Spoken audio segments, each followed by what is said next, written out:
Good morning friends. எல்லாருக்கும் வணக்கம். நம்ம யோகங்களை பற்றி பார்த்துக்கிட்டு இருந்தோம். யோகங்கள் எத்தனை எப்படின்னு செய்வது, நாள் செய்வது நல்லோர் செய்ய மாட்டாங்க அப்படிங்கிறாங்க. எந்த ஒரு சுபகாரியம் செய்வதாக இருந்தாலும், பிரயாணத்தை தொடங்குவதாக இருந்தாலும் நட்சத்திரம் பார்க்க வேண்டும் என்று பெரியவர்கள் சொல்கிறாங்க. ரொம்ப அதெல்லாம் பார்க்க முடியாதுன்னு சொல்ல முடியாது இப்போ இருக்கிற சூழ்நிலைக்கு. ஆனாலும் பெரியவங்க அதை சொல்கிறாங்கங்கிறது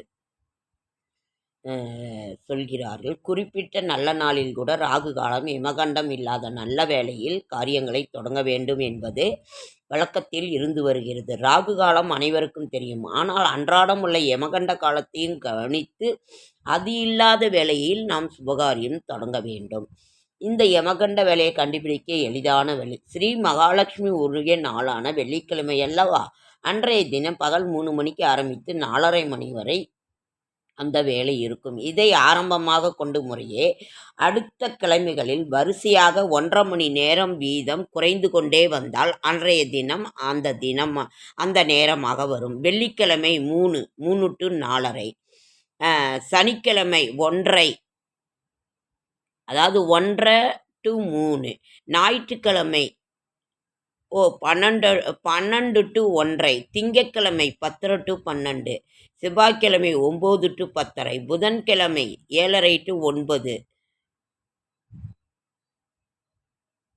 வியாழக்கிழமை 6 to 7:30. இப்படி, அதாவது வெள்ளிக்கிழமை மதியானம் 3 மணியிலிருந்து 6 மணி 3 வரிசையாக 1.5 மணி நேரம் குறைச்சிக்கிட்டு வரணும். வெள்ளிக்கிழமை மதியம் 3 மணிக்கு 3 மணியில் 1.5 மணி நேரம் 3 to 4:30. அடுத்தது சனிக்கிழமைனாக்கா அந்த 3 மணியில் 1.5 மணி நேரத்தை குறைச்சிக்கிட்டு நாம் 1:30 to 3 இப்படி அப்படியே வரிசையாக குறைச்சிக்கிட்டு வரணும்னு இது சொல்கிறாங்க.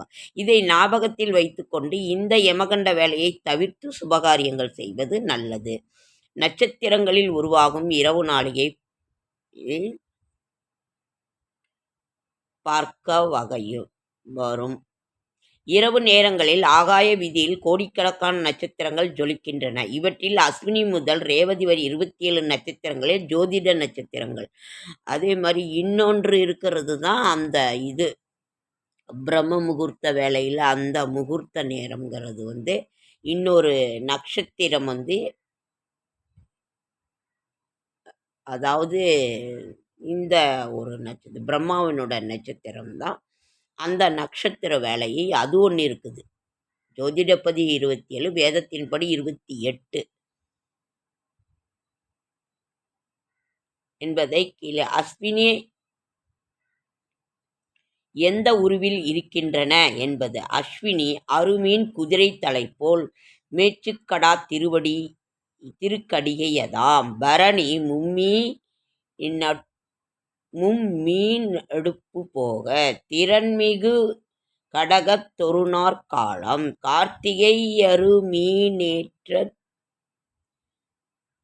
மேற்றன்றி ஏகம். இந்த மாதிரி ஒவ்வொன்றும் ஒரு வடிவில் இருக்குது அப்படின்றாங்க கோச்சார வேதை.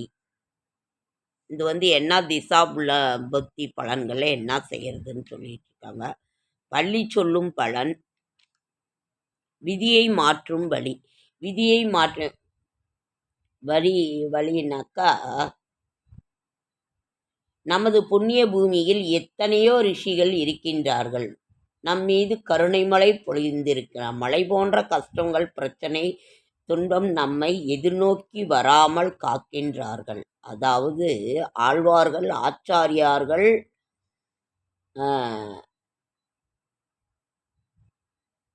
ரிஷி முனிவர்கள், ஆச்சாரியார்கள் இவர்களை நாம் வணங்க வேண்டும்னு சொல்லியிருக்காங்க. விளக்கேற்றி எம்பெருமானை நாம் வணங்க வேண்டும்.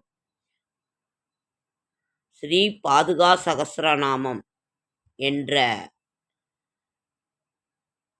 ஸ்லோகத்திலிருந்து ஸ்லோகம் படிக்க வேண்டும். பாதுகா ஸ்தோத்திரம். இந்த ஸ்லோகத்தின் கருத்துரை மிக மிக விசேஷமானது. பாதுகா ஸ்தோத்திரம். பாதுகையானது மகாதீரனும் சர்வேஸ்வரனும் அயோத்தியா வாசியுமான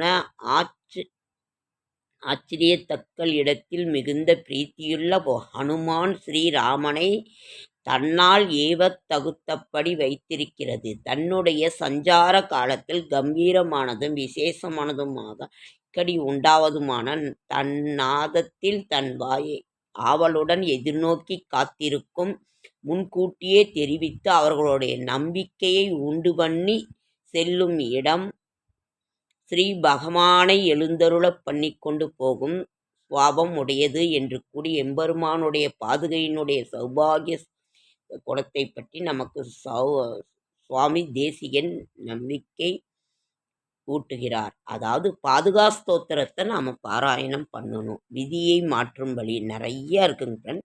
ஸ்லோக பாராயணம் நம்ம பண்ணோம்னாலும் நமது இது பண்ணுவாங்க, ஜபம் பண்ணும். ஹயக்ரீவ ஸ்தோத்திரம்,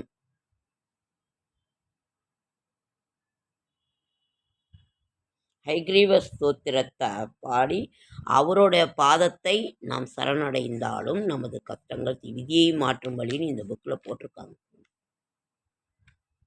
பாதுகை ஸ்ரீரங்கநாதனை வணங்கும் பக்தர்களுடைய தலையில் இக்கெட்ட எழுத்துக்களை மாற்றி நல்ல எழுத்துக்களாக மாற்றுவாராம்.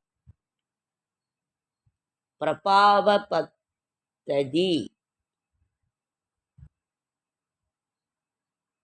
அதாவது பாதுகா ஸ்தோத்திரத்தில் பிரபாவ பக்ததின்ற ஒரு 4 ஸ்லோகம் இருக்கு. அதையும் நம்ம படிக்கணுமா. ஸ்ரீரங்கனை வணங்கும் பக்தர்களுடைய தலையெழுத்தை கெட்ட எழுத்தை நல்ல எழுத்தாக மாற்றும் பாதுகா ஸ்தோத்திரம். நம்மளுடைய கஷ்டங்கள் தீரும் அப்படிங்கிறாங்க. ஸ்லோக பாராயணம் பண்ணுங்க. நாளைக்கு 7.5 நாட்டு சனி என்னங்கிறத இது பண்ணுறாங்க. அதை நாம் பார்க்கலாம். நாம் நம்மளோட கஷ்டங்கள் தீரணும்னா பாதுகா ஸ்தோத்திரத்தை பாராயணம் பண்ணணும். பிரபாவதின்ற இது பண்ணணும். ஸ்ரீரங்கநாதனை நம்ம வழிபாடு பண்ணனா நமது தலையில் எழுது கெட்ட எழுத்தை கூட நல்ல எழுத்தாக மாற்றி கொடுத்துருவாங்களாம். அது நாம் எந்த செயல் தொடங்கிறதா இருந்தாலும் அந்த யமகண்ட வேலையை தவிர்த்து நாம் நல்ல நேரத்தில் அந்த நல்ல விஷயங்களை தொடங்க வேண்டும் என்று முன்னோர்கள் ஆச்சாரியார்கள் அதுன்னு அவங்க சொல்லியிருக்காங்க. எதையுமே நம்ம தொடர்ந்து நம்ம போய் ஒரு இது பண்ணோம்னாலும் நல்லாயிருக்கும் ஃப்ரெண்ட்ஸ். அதுதான் அருகில் உள்ள ஆலயத்துக்கு செல்ல வேண்டும். நம்ம எல்லா சாமி கும்பிட்டுட்டு இருந்தாலும் நம்மளோட செய்தொழில் செய்யும் தொழிலே தெய்வங்கிற மாதிரி தொழில் பண்ணணும். இங்கே எந்திரிச்சோன்னு நாம் இது பண்ணி. ஓகேங்க ஃப்ரெண்ட்ஸ், ரொம்ப லேட் ஆகிடுச்சு. இன்னும் புக்கில் அது நிறையா இருக்குது. நான் ஒன்று ஒன்றா ஏதாவது படித்து காட்டுறேன். ஓகேங்க ஃப்ரெண்ட்ஸ், நன்றி.